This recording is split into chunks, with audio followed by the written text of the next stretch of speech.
What's going on, everybody? It's Childish. We're back at it again, coming at you with another video for Skylanders Ring of Heroes. Today, we're going to be taking a look at the magic shop to let you guys all know how I go about choosing what I should or should not buy, okay? Now, if you guys are new to the game, welcome to the channel. Basically, the magic shop is not something that you're going to be able to start out with. You're actually going to have to buy it. So if you're not sure where that is, hop on over to the shop, hop on over to the structure icon, and you're going to find it for about 10,000 gold. When you first get it going, you can just place it down wherever, and you think you're going to have two choices to do. You're going to have to use resources, whether it's gold or gems. I believe it's both. You're going to use that to get all the 6 slots maxed out, and then have an opportunity to see a refresh list every 24 hours. Now, I do want to give you a heads up here. This is not similar to Summoner's Roh where you can refresh the shop constantly. This is something that basically is going to be shown once a day, every day, and essentially whatever is available, you're going to have to go for it. Now, before we jump into how we go about choosing what we want or the resources that we use, I want to put out a blanket statement for all the beginner players out there. Honestly, you can buy this early on, but it's not going to be super important. And here's the deal. In this game, they get you set up real quickly with a lot of great options for free-to-play units that you're going to be able to use to progress full into the game. The Stealth Out, the Enigma, the free Nat 5 that you get after doing the 3 premium packs. All those units that you're going to be collecting through that process are going to do you really well. And honestly, you can essentially save the resources that you're going to need to refill and invest into your runes as you get better runes in the game. I think that's going to be the best way to go. Now, I'm currently about 5 to 6 weeks into this game, and I want to say probably about 2.5 to 3 weeks, I started taking a look at the magic shop, trying to see if I can get a little bit of value. Now, regardless of the fact that I didn't purchase something every day, I always took a look at it just to see what was available. Okay, so the first thing, because we got a couple of things that we're going to look at and kind of make a yes or no on it, and then we also have an exception on that rule, and I'll get to that here in a little bit. Now, after we go over everything, what we'll basically do is go down the list one by one, so you guys can basically take everything that I provided for you and kind of get my thought process on this as wise to if I want to buy it or if I don't want to buy it. Okay, so the first thing is going to be resources. When it comes to the magic shop, we got 3 different ways of purchasing said items. You could do it with gems, you could do it with gold, and you could do it with wish stones. Now, you could see here we got 4 out of the 6 options that are going to be gold, and the rest are going to be gems. Me personally, gems is essentially a no-no. Okay, you're really not going to use gems in any sense here. But like I said, we'll get to the end there because there's going to be an exception, right? Gems is going to be something you stay away from because honestly, I just don't really think the value is there. Even if you have a 30% off, 15% off, 50% off, whatever the case might be, I really don't think the value is going to be there. Now, gold, I think it's going to be a conditional option. I think that could be a value to you. It obviously depends on which units you're going for. You're not just going to be spending gold on random units that maybe look cool. You're going to be looking to invest into units that you're actually really focused on working on, okay? The next one is going to be the wish stones. Now, early on in the game, I'm not a really big fan of using the wish stones for these. I think that the wish stones are going to provide a lot more value for some of the 1 to 2 star fragments that you can get for some of those Skylanders that you're looking to upgrade and get you accelerated in that progression.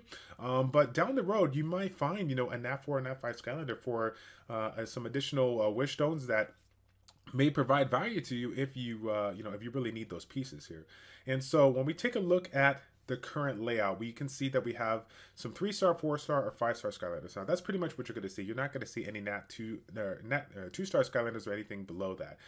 When it comes to my next decision outside of the resources, again, gold or wish stones, I might make the argument for. Gems, I'm never going to do it. But the next part of this is basically going to be, is the unit farmable or not? So if it comes down to being farmable, I'm probably not going to invest into it. But if it is, if it is not farmable, right? Did I say that right? If it's not farmable, I probably would invest into it if I really need it. But if it is farmable, then I'm probably not going to invest in it because obviously what's the point, right? If we can go ahead and farm it out. Now, the third and final rule that I have for you is essentially the exception to everything I've stated thus far.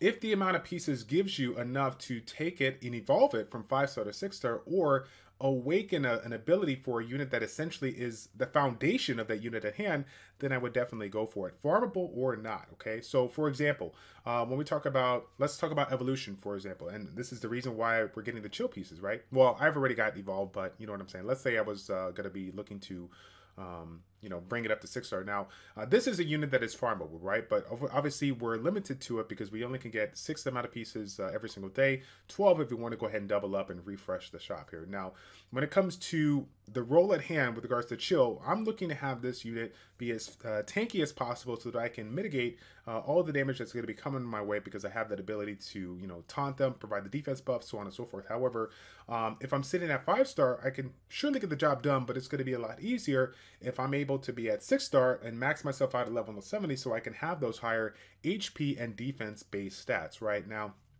And let's talk about Crypt King, for example. Crypt King is also farmable. And this is something that you guys can take advantage of. I don't know if you guys have taken a look at its abilities, but this is one of the units that people have said in the community that's really, really good, but it really doesn't shine until that skill 1, the bread and butter of Crypt King, essentially gets awakened. So if you guys haven't seen that, he just basically has a random attack, right, that just does damage, but once it becomes awakened, if you kill a unit with that attack, you get all your skills decreased by 5 seconds, which can get maxed out to, I believe, 7 seconds. And then in addition to that, you also have a reduction of the or a mana gain by 1. You receive some mana in addition to having skills reduced. So when we think about that kind of mechanic, that's pretty OP. But if he doesn't have that, he's essentially worthless, right? So again, farmable or not, sure, you could take the time to get it done and just take your time and invest in it. But if it comes down to being available for like 50, 60, 70,000, whatever the case may be, like, I'm gonna go for it, because again, when it comes down to farming, like, I'm not even gonna stress because of that ability, that conditional ability, especially if I'm at like the 6-star mark. I mean, I'm waiting for that. That's what I'm here to do. I want to get that so I can get started with whatever team I'm trying to use them for and just get the job done. Now, again, this is I probably put a disclaimer already in the beginning of the video, but this is clearly my opinion.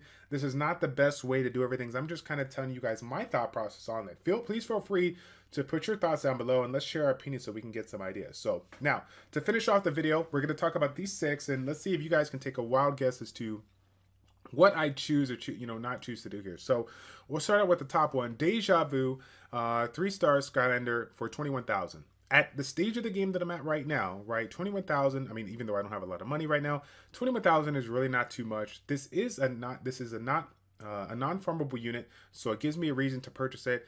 It is with gold, so it gives me another reason to purchase it, but I'm currently not working on Deja Vu, and 3 fragments is not going to allow me to either awaken it or evolve it from 5-star to 6-star. One thing that I want to point out, if I didn't already, okay, when it comes to the evolution part, my exceptional rule, if it's an amount that gives you a chance to evolve from 3-star to 4-star or 4-star to 5-star, I don't think that's important, because again, with the units that you first get started out, you have plenty of options to take to 5-star, and of course the stealth out to 6-star, and you're going to do just fine. You don't need to put forth the effort to get this one from 3-star to 4-star, 4-star to 5-star, because you're really not going to get full advantage of it versus the free-to-play options that are available at the start of the game. Okay, moving on to Cinder. Cinder is also, actually, he's also a pretty decent unit, not a farmable unit at this current time. 5 pieces for 50,000. I guess it's okay, so to speak. But like I said before, I am currently not trying to get it from 5-star to 6-star. I'm currently not looking to awaken it.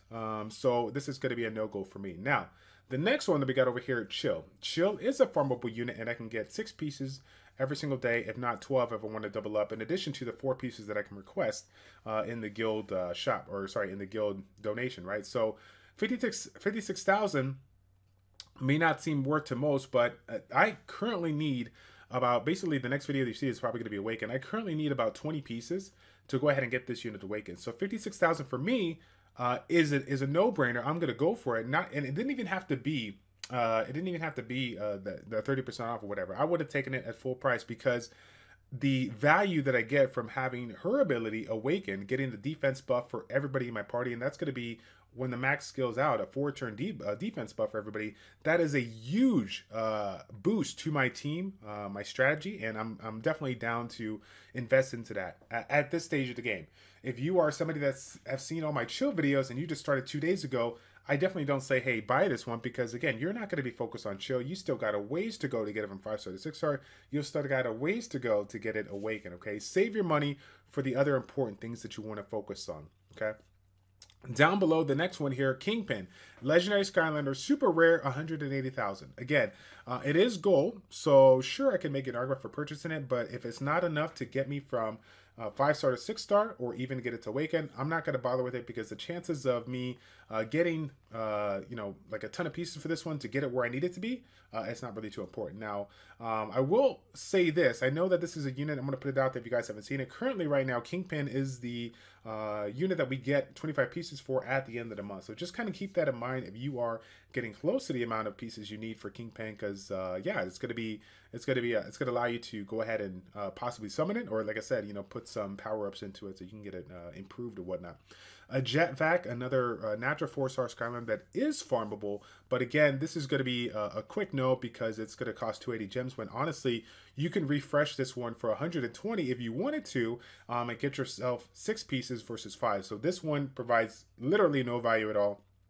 Stay away from it, okay? The next one, of course, Tree Rex times 8. This one for again, it's for gems. Again, that's a quick no. We're not going to spend 448 gems on this one. 8 pieces is nice, but we can literally get 9 pieces because it's a farmable unit. The boss stage 1-7 on a hard mode. We could refresh it for 180 if we really wanted to double up. Now, keep in mind, the Tree Rex is super good. And yes, if I had a chance to maybe take it from 5-star to 6-star to make it even a better tank, sure, that'd be great. But I still would not invest the 448 gems. Why? 1, because it's gems, but 2, because it is farmable. And I think everybody can have the patience to wait a day. And I say this while I'm laughing right now because you know I'm not going to wait to get that chill. You know I'm going to get that chill, but hey, it's gold, okay? Don't get at me, okay? I'm only human, all right? I'm only human. So that's pretty much it in a nutshell, guys. To kind of recap everything, stay away from the ones with gems. Stay away from the ones that are you know, farmable. If there's an option for the gold or the wish stones, definitely consider it. But if you're new to the game, save the wish stones for the regular summons. And if you are looking for an exception to why I should go about doing this, if this is something that gets you from the 5-star to 6-star or provides you the awaken ability, again, I'm talking awaken ability for a unit that you already have invested into that's already maybe, you know, 5-star or 6-star right now. That's really you know, important for that unit to improve your composition, then definitely go for it, okay? Any other tips for this magic shop, please take the time, leave a comment in the comment section down below. Let me know your thoughts about how you go about selecting certain things that you want to purchase in the magic shop. I'm really looking hearing your feedback on that, all right? That's going to be it, guys. Thank you all so much for tuning in. It's your boy Childish and ChildishPlays checking out. Take care, and we will see you all in the next one. I'm out.